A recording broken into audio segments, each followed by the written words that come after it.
బంగారాన్ని విడిపించి ఆ రోజు ఆన్లైన్ రేటుకే మేము కొంటాం. Sharma gold company. నమస్తే రమగారు. నమస్తే జయ. రమగారు, మనకి ఆషాఢ మాసం మొదల నుంచి గుప్త నవరాత్రులను చేస్తాం. అసలు ఏంటి రమగారు ఇది? ఈ కాన్సెప్ట్ ఏంటి? ఏం చేయాలి? యాక్చువల్గా ఇప్పటిదాకా ఎప్పుడు చెప్పలేదు జయ. అవునండి. మామూలుగా మనం సంవత్సరానికి 2 రకాల నవరాత్రులు చేసుకుంటాం. దేవీ నవరాత్రులు చేస్తాం. వసంత నవరాత్రులు, శరణ్ నవరాత్రులు. వసంత నవరాత్రులు అంటే ఏమో ఉగాది పండగ నుంచి శ్రీరామనవమి దాకా చేసే వసంతకాలంలో వసంత నవరాత్రులు. శరణ్ నవరాత్రులు ఏమో ఆశ్వేజ మాసంలో దేవీ నవరాత్రులుగా ఆశ్వేజ మాసపు మొదటి రోజు నుంచి దశమి దాకా నవమి దాకా 9. అయితే ఇవి కాకుండా ఇంకొక 2 రకాల నవరాత్రులు ఉన్నాయట మనకి. వీటిని గుప్త నవరాత్రులు అంటారు. మాఘమాసంలో వచ్చేవి శ్యామలా నవరాత్రులు. చాలామంది అడిగారు, నేను ఎప్పుడూ చెప్పల. ఈసారి ఇంకా పదే పదే ప్రతి వాళ్ళు మీరు చెప్పండి అంటున్నారని ఇవందరూ ఏం చెయ్యరు. ఇప్పుడు ఈ నెలలో ఆషాఢంలో చేసేవి వారాహి నవరాత్రులు. వారాహి, శ్యామల మంత్రాధిష్టాన దేవతలు. ఈ మంత్రోపదేశం ఉన్నవాళ్ళు ప్రత్యేకంగా, తర్వాత శ్రీ విద్యోపాసకులు కొన్ని దేవాలయాల్లో మాత్రమే చేయబడతాయి. కాకపోతే మనకి మాస నియమాలలో మనం కార్తీక మాసం సార్వజనీనంగా అందరూ చేసుకునేది కదా. తర్వాత మాఘ స్నానాలు మాఘమాసంలో చేసుకుంటాం. శ్రావణము అవి అందరూ చేసుకుంటాం. ప్రత్యేకంగా ఏం లేదు, వీళ్ళే చేయాలి. మార్గశిరంలో సగభాగం అయ్యాక వచ్చేటువంటి ధనుర్మాసం వైష్ణవులు చేసుకునేది అయినప్పటికీ ప్రసాద భక్తులు అందరం ప్రసాద భక్తులమే కాబట్టి మార్గశిరంలో కూడా పౌష్యంలో కూడా ఏమంటారు దాన్ని, ధనుర్మాసంలో కూడా మనం గోదా కళ్యాణం అని అప్పుడే ధను సంక్రమణం తాలూకు ఈ కథ. వీటిని మనం గొబ్బిళ్ళు పెట్టుకోవడం, వాకిళ్ళల్లో ముగ్గులు వేసుకోవడం అందరూ చేస్తారు. మళ్ళీ నెలగంటు పెట్టాక పూజ చేయకూడదు, ఈ నియమాలు ఉంటాయి. ఈ గుప్త నవరాత్రులు 2 దేవీ సంబంధమైనవి. ఆసక్తి ఉన్నవాళ్ళు చేసుకోవచ్చు. వీటికి ప్రత్యేకంగా కథలు గాథలు, ప్రత్యేకంగా రోజుకొక అలంకారము సాధారణంగా చెయ్యరు. శ్యామల నవరాత్రుల్లో శ్యామలని 9 రోజులు శ్యామల స్వరూపంలో అమ్మవారిని అర్చించటం. శ్యామలని మంత్రిని అంటారు.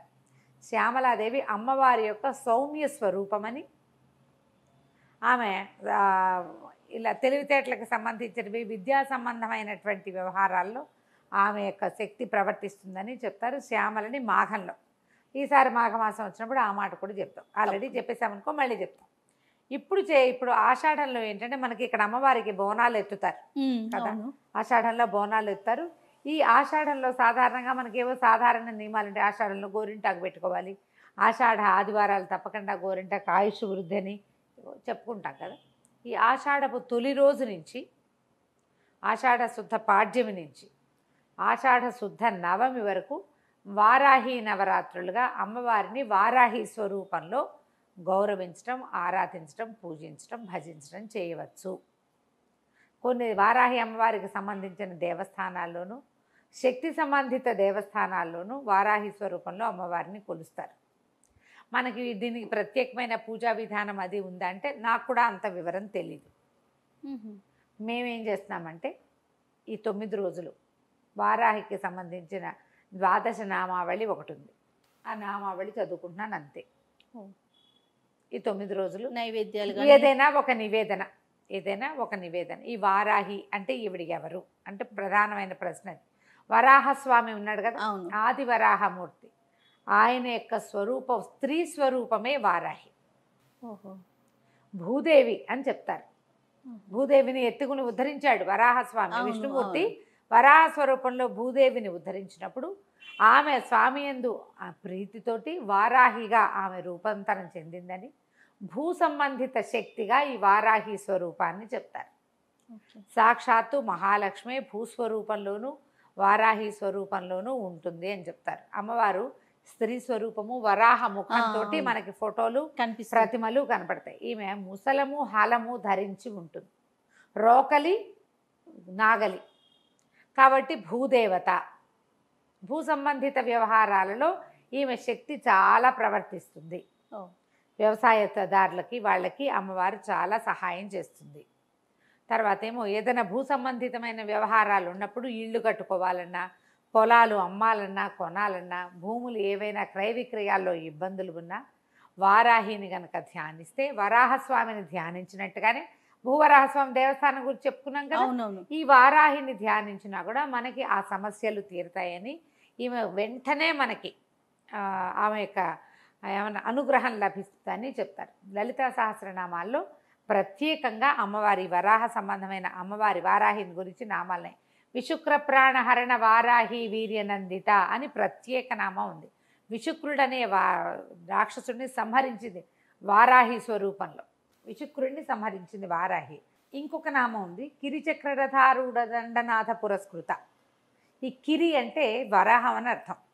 ఈ కిరికి ఇంకొక అర్థం కూడా ఉంది. ఈ ఏమంటారు, కిరణాలు, కిరంతి అంటారు. కిరణాలు రథచక్రాలుగా ఉన్నది అని. అలాగే వరాహములు రథచక్రములుగా ఉన్నది అమ్మవారు. ఈవిని దండిని అంటారు. శ్యామల మంత్రిని, వారాహి దండిని, దండాన్ని ధరించి ఉంటుంది. దండం అంటే ఒట్టిగా దండం పట్టుకోవటం అనే కాదు, ఆమె యొక్క సైన్యం ఆమె వెనకాలే ఉంటుందన్నమాట. సైన్యాన్ని లీడ్ చేసే తల్లి. ఈ ప్రత్యేక నామధేయాల్లో మనకి వారాహి స్వరూపం లలితా సహస్రనామంలోనే కనపడుతుంది. అలాగే దేవి భాగవతంలో అమ్మవారు యుద్ధం చేసినప్పుడు ఒక్కొక్కళ్ళలోంచి ఒక్కొక్క శక్తి వచ్చిందని, ఐంద్రి, ఇలాగ కౌమారి, వారాహి, మాహేంద్రి, ఇలాగ ఒక్కొక్కళ్ళ నుంచి ఒక్కొక్క శక్తి, నారసింహి, అలాగే వరాహస్వామి నుంచి వారాహి వచ్చిందని యుద్ధానికి సహాయం చేయడానికి అని చెప్తారు. ఈ వరాహ స్వరూపంలో ఉండేటువంటి అమ్మవారిని వారాహిగా అర్చిస్తే ఏంటంటే ప్రమాదాలు సంభవించినప్పుడు సహాయం చేస్తుంది. ఎవ్వరూ సహాయం లేనప్పుడు ఆమెను ధ్యానిస్తే ఎవడో ఒకడు సహాయంగా ఆమె సైన్యంలోంచి ఒకడు మన దగ్గరకు వచ్చేస్తాడు. అలాంటి ప్రత్యేకంగా కలిగిన తల్లి కాబట్టి ఈ 9 రోజులు మీకు ఓపిక ఉంటే చేద్దాము ప్రత్యేకంగా. అంటే కొన్ని సాధారణ నియమాలతోటి వారాహి పూజా విధానాన్ని చేయొచ్చు. వారాహికి ఒక ప్రత్యేక ముద్ర కూడా ఉందని చెప్తారు, వారాహి ముద్ర. ఈ 12 నామావళి సులువుగా చదువుకోవచ్చు. నిన్ననే నా ఫ్రెండ్ ఒక ఆవిడ అడిగితే చెప్పాను, వారాహి 12 నామాలు మనకు కనపడతాయి, ఆ ఇంటర్నెట్లో దొరికేస్తాయి, చూసుకోండి. చిట్టి స్తోత్రం ఉంది, లేదా 12 నామాలు చదువుకోవచ్చు. అందులో దండనాథ నామం ఉంటుంది, అమ్మవారు దండినిగా కనపడుతుంది. అయితే ఈ ముద్ర వేసుకుని ఈ నామాలని మనం 9 సార్లు, 11 సార్లు, లేదా 21 సార్లు, 40 సార్లు, 108 సార్లు చదువుకోవచ్చు. అమ్మవారు ఏంటంటే ఉగ్రరూపిణి, అంటే శక్తివంతమైన స్వరూపం కాబట్టి మన పులగము, చక్ర పొంగలి, తర్వాత ఏమో మన పటిక బెల్లమును పంచదార కాదు ఏమంటారు, పటిక బెల్లము, పానకము, పెసరపప్పు, నానబెట్టిన పెసరపప్పు, మనం పెసరపప్పు నానబెట్టుకుని పెట్టుకుంటాం కదా, వడపప్పు, వీటిని నివేదన చేయొచ్చు, నివేదన చేసుకోవచ్చు. 9 రోజులు రోజుకొక స్వరూపం. అంటే కిరాత వరాహిని అలా చాలా స్వరూపాల్లో ఆరాధిస్తారు. మనకన్నీ ఆ పద్ధతులన్నీ తెలియవు కదా, ఒట్టిగా వారాహి స్వరూపంలో మనం ఆరాధించుకోవచ్చు. 9 రోజులు నియమం పెట్టుకోండి.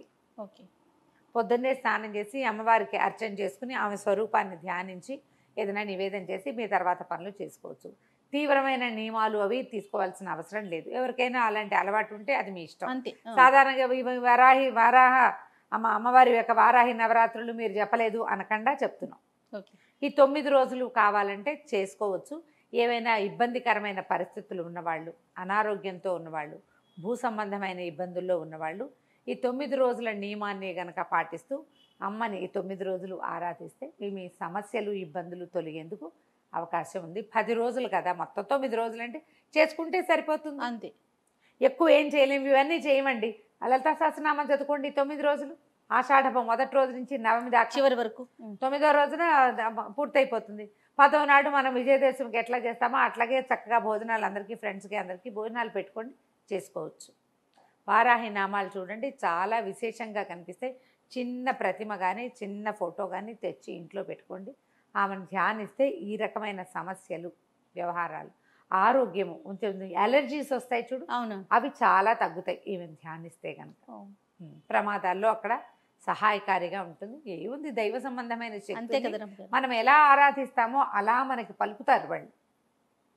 నమ్మికతోటి ఆరాధించడమే. ఈ గుప్త నవరాత్రుల్లో ఒకటైన వారాహి నవరాత్రుల్ని అవకాశం ఉన్న వాళ్ళు జరుపుకోవచ్చు. తప్పకుండా అండి. నమస్తే. సుమన్ టీవీలో మీ పర్సనల్ అండ్ బిజినెస్ ప్రమోషన్స్ కోసం కింది నెంబర్కి కాంటాక్ట్ చేయండి.